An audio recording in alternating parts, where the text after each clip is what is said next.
حیات و فعالیت آرنولد برگمن، عالم و محقق معروف ساحه بیوشیمیا و میکروبیولوژی که برای کارهایش در فهمش مکانیزم فرمنت ها و روندهای بیوشیمیایی شهرت پیدا کرده است.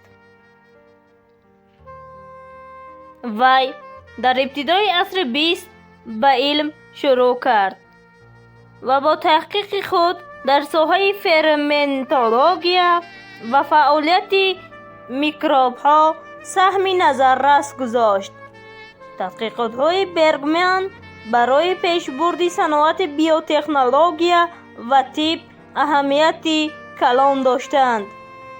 آرنولد برگمن برای تحلیل ساختار و فعالیت فرمنت ها، اینچنین برای آموزش تأثیر محیط اطراف بر روند فرمنتاسیون مشهور است. کارهای او برای درک روندهای متابولیسم و مبادله ماده ها در حجره ها زمینه گذاشت. وی مقاله ها و کتاب های زیادی در ساحه بیوشیمی نوشته به علم و تعلیم سهم مؤثر گذاشت.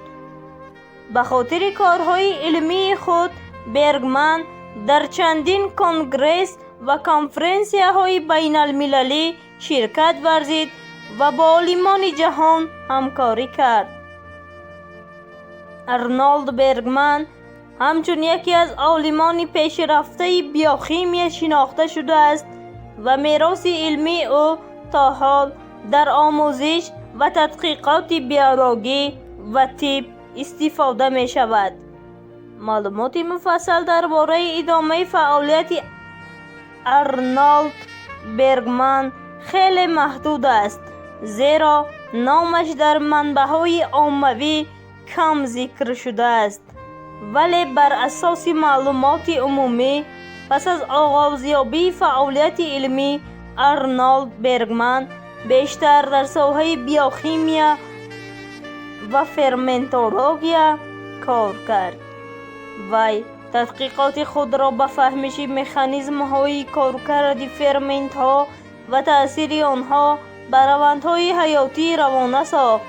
برگمن در لابراتوری ها و مؤسسه های علمی اروپا و احتمالاً EMEA فعالیت نمود. کارهای او در ساحه بیوتکنولوژی و طب اهمیت کلان داشتند که به تهیه داروها و اصولهای نوی طبابت مساعدت کردند.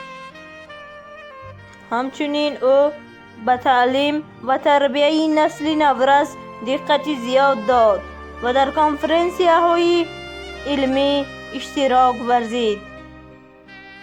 با وجود محدودیت معلومات، نام و کارهای آرنولد برگمن در تاریخ بیوشیمیا همچون نمونه عالمان ساحه فرمنتولوژی باقی میماند.